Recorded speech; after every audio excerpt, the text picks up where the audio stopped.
Saya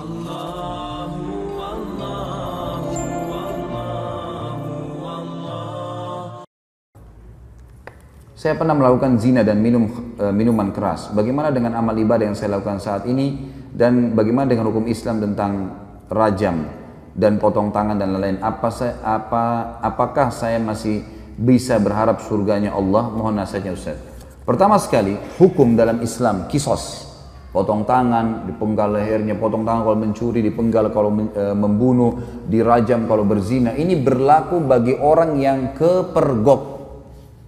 Berlaku bagi orang yang kepergok. Tidak berlaku bagi orang yang antum pernah berzina 5 tahun lalu, sekarang sudah taubat. Lalu antum datang kepada seorang ustaz atau kiai, saya sudah berzina, rajam saya. Bukan begitu.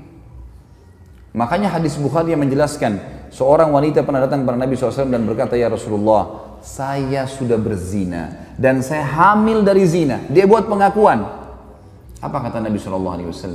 Kau lagi hamil, pulanglah, melahirkan anak itu, karena anak itu nggak ada salahnya. Apa kata ulama hadis? Yang dimaksud oleh baginda Nabi SAW, pulang taubat, jangan kau kesini. Kalau tidak kepergok, udahlah, taubat, lindungi, kau berlindung di bawah naungannya Allah. Jangan, tidak ada, kita bukan seperti Katolik teman-teman yang harus pengakuan dosa disampaikan segala, lalu kemudian pasturnya kasih air suci lah kamu selesai. Dalam Islam itu, karena dalam pengakuan dosa nggak ada. Antum tutupin dosa itu. Kata Nabi SAW dalam hadis Bukhari Muslim, orang yang paling buruk di sisi Allah adalah orang yang sudah Allah tutupi kesalahannya. Dia zina tadi malam nih, Allah tutupi sampai pagi. Lalu dia sendiri yang mengekspos kesalahannya. Saya tadi malam, saya begini. Untuk apa? Wanita itu teman-teman pada saat sudah selesai melahirkan 9 bulan, masih kembali. Ya Rasulullah, saya sudah melahirkan. Kata Nabi SAW, susui anak ini. Masih ada waktu 2 tahun. Disuruh taubat oleh Nabi SAW, gitu kan? Pulang, habis menyusui ternyata iman dalam hatinya masih kuat. Ya Rasulullah, saya sudah menyusui, rajam saya mau disucikan. Barulah Nabi SAW mengatakan, baik, keraskan bajunya, kemudian dirajam, gitu kan? Karena dia terus meminta kepada Nabi SAW, tapi awalnya disuruh pergi, gitu kan? Lalu kemudian teman-teman sekalian yang terjadi, waktu lagi dilempar, ada seorang sahabat mengatakan, semoga Allah melaknatmu, kenapa kau berzina? Kata Nabi SAW, jangan kau laknat dia, perempuan ini, demi zat yang ubun-ubunnya Muhammad dalam genggamannya, dia telah bertaubat, kalau dibagi untuk 70 orang penduduk Madinah cukup buat mereka semua masuk surga. Luar biasa orang ini, jangan dia. Ada pernah sahabat mengatakan, ya Rasulullah, saya mencium seorang wanita di pinggir Madinah, asabtul mar'ah. Dalam ulama hadis mengatakan, dia mengatakan, saya sudah menciumnya, saya sudah memeluknya, tapi tidak terjadi perzinahan. Kata Nabi SAW, atusolli ma'ana, apa kau sholat bersama kami berjamaah? Kata dia, iya. Kata Nabi SAW, idhab, pergilah dari sini. Udah, artinya kau taubat, jangan ceritain ke saya, jangan buat pengakuan tuh, nggak usah. Taubat, tutupin aibmu, bertobat kepada Sang Pencipta. Karena yang kepergok ditangkap lagi zina, itu kena hukum. Kepergok lagi mencuri kena hukum, gitu.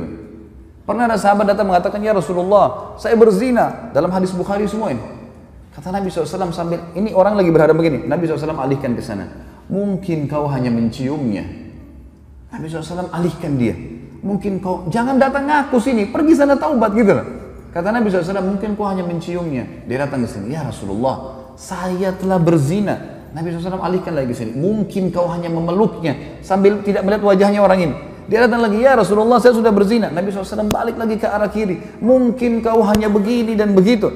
Dia datang, ya Rasulullah, saya meletakkan kemaluan saya dan kemaluannya, saya sudah berzina, rajam saya. Dia mau sucikan dirinya, maka dia berikan kesaksian buat dirinya. Nabi sudah alihkan, tetap dia mau, ya sudah, ya dirajam. Pada saat lagi dilempar, teman-teman sekalian, ini riwayat Bukhari, lagi dilemparin, sahabat ini rupanya kesakitan, lagi dirajam, lari dia. Ada satu sahabat kejar, diamtam pakai batu, mati, karena dipukul pakai batu, dikejar kan.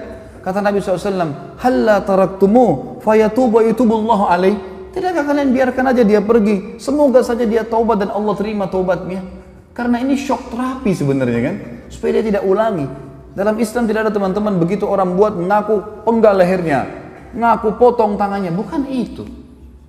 Ini memang Allah mengatakan, a'udzu minasyaitonir walakum fil qisasi hayatun ya ulil albab. dalam kisah itu ada kemakmuran hidup bagi orang-orang yang berakal, dan ini bagi orang yang seperti saya jelaskan tadi teman-teman yang kepergok. Kalau orang sudah taubat, antum melakukan dosa sudah taubat, sudah antara antum dengan Allah, jangan ceritakan. Dan ulama masuk dalam bab masalah menikah, tidak dibenarkan seorang laki-laki bertanya pada istrinya atau istri bertanya pada suaminya, sebelum nikah kau pernah berzina nggak?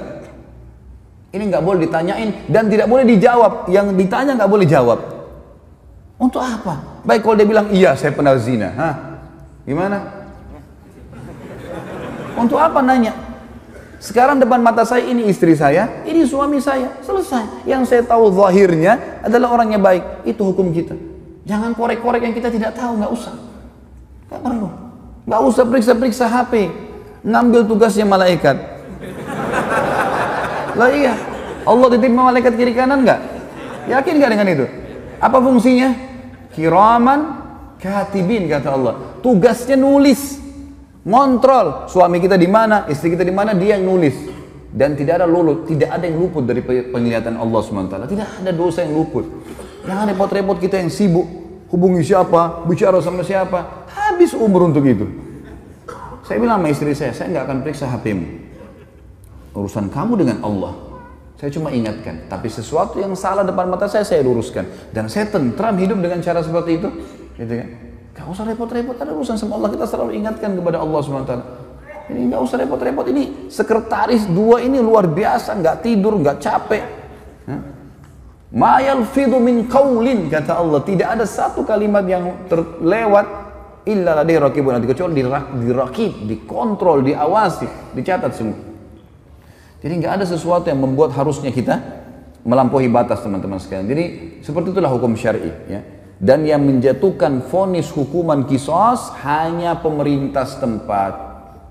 Saya tutup teman-teman sekalian dengan perkataan saya. Banyak orang-orang sekarang yang sering memvonis banyaknya, oh kalau hukum qisas tidak ada, pemerintah tidak terapkan, berarti masalah togut.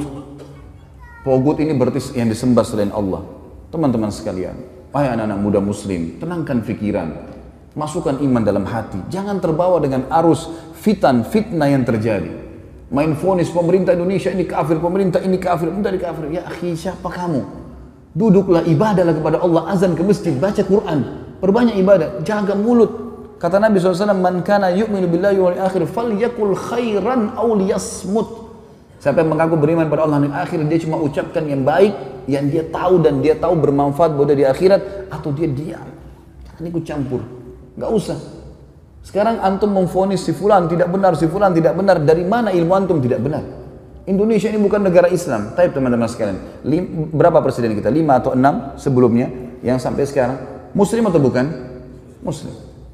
Salah satu syarat negara Islam pemimpinnya Muslim. Yang kedua, mayoritas masyarakat Muslim atau bukan? Nah, tinggal yang ketiga syaratnya, terterapkannya hukum Islam, kan gitu. Baik, pertanyaan di Indonesia, apakah hukum Islam sudah diterapkan? Hah? Sudah akhi, sebagian belum. Sekarang mungkin anda tanya, ini hukum Islam belum? Bukan duduk di majelis ilmu begini. Hah? Takmir masjid, hukum Islam bukan?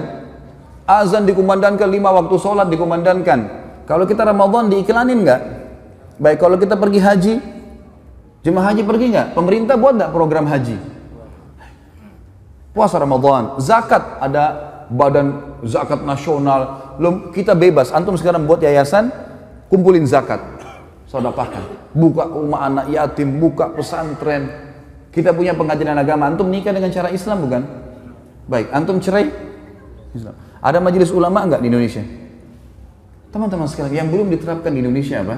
Pencuri potong tangan, ya? Orang berzina dirajam. Ini bagian daripada syariat, bagian, bukan totalitas syariat di situ. Harus kita tenangkan pikiran dan hati kita, teman-teman. Jangan terbawa cuma emosional dan ilmunya kurang, akhirnya kemana-mana nih, gitu kan? Ban mobil kita kalau bannya lagi kempes, tambah angin saja, jalan. Kita enggak, kempes, buang semua mobilnya. Lah iya, langsung main vonis. Teman-teman, manusia semua bisa berbuat salah, punya kekurangan, gitu kan? Tetapi kita mendoakan. Yang saya lihat adalah kita di Saudi misal contoh ya, saya karena pernah tinggal di sana, saya melihat di setiap mimbar hari Jumat, semua khatibnya pasti mendoakan agar pemimpin mereka dapat hidayah. Bayangkan kalau kita punya, saya dapat data teman-teman di Jakarta Selatan saja, kita punya 2.200 masjid dan musola. 2.200 masjid dan musola. Ini mungkin sejumlah dengan masjid di negara-negara muslim yang lain yang kecil. Ini baru Jakarta Selatan, kita punya 5 wilayah Jakarta. Ada pusat, ada barat, ada utara, ada timur, ada selatan. Ini kalau 2.000 aja setiap wilayah kita punya 10.000 masjid. Bagaimana kalau seluruh Indonesia? Bagaimana kalau semua orang ini, ya, kalau 10.000 masjid teman-teman berarti ada 10.000 khatib. Ya. Kalau kita punya misal seluruh Indonesia anggaplah 5.000, 100.000 masjid. Semuanya mendoakan, ya Allah berikan hidayah pemimpin kami. Ya Allah berikan mereka menerapkan Al-Quran dan Sunnah. Ya Allah. Terus kita doakan kebaikan. Masa dari sekian ratus ribu orang mukmin berdoa tidak diterima sama Allah?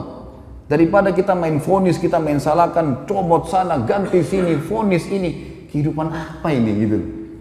Coba kembali kepada ilmu yang benar teman-teman. Sekali lagi saya mengajak anak muda muslim untuk tenangkan pikiran, jangan terbawa arus, tenangkan hati teman-teman, nuntut ilmu, perbanyak ibadah buat antum sendiri. Mati kalau datang kita nggak bisa lepas, nggak harus antum tua dulu baru meninggal dunia. Maka sibukkan pada hal-hal yang bermanfaat. Allahu alam. Ini tentu saja saya tutup teman-teman sekalian dengan kalimat saya bukan menggurui, saya tidak pernah menyebutkan nama orang, alhamdulillah di majelis saya tidak mau memvonis siapapun salah, tapi kita kembali kepada wahyu Allah subhanahu wa ta'ala sesuai dengan pemahaman para sahabat. Ini adalah hal yang paling tepat. Coba antum kembalikan kepada ini, maka hati kita akan tenang. Oh ternyata Ibnu Abbas, oh ternyata si fulan, oh ternyata si fulan. Ini yang insya Allah akan sudah cukup buat kita. Allahu a'lam. Mohon dimaafkan kalau ada salah tentunya. Dan juga kalau ada benar pasti dari Allah. Kita berdoa kepada Allah Sang Pencipta agar seluruh amal yang pernah kita kerjakan diterima olehnya dengan kemahamurahannya, dan semoga saja semua dosa yang pernah kita kerjakan dimaafkan dan diganti pahala. Juga sisa umur kita semoga diberkahi di harta, di keluarga, di umur, dan juga pekerjaan, serta puncaknya kita diberikan oleh Allah Sang Pencipta masuk surga tanpa hisab. Dan tentu kita berharap ya Allah surga Firdausmu yang maha luas dan juga yang maha sempurna. Ya Allah, kami mohon kepadamu agar Engkau menolong saudara-saudara kami di Palestina, di Syria, di Yaman, di Irak, di Myanmar, dimanapun mereka berada yang sedang tertindas. Ikhlaskan niat mereka, terima para syuhada mereka, muliakan Islam di tangan mereka dan tangan kami semua, serta partisipasikan kami bersama mereka di pahala baik dengan doa, dengan harta juga dengan jiwa kami.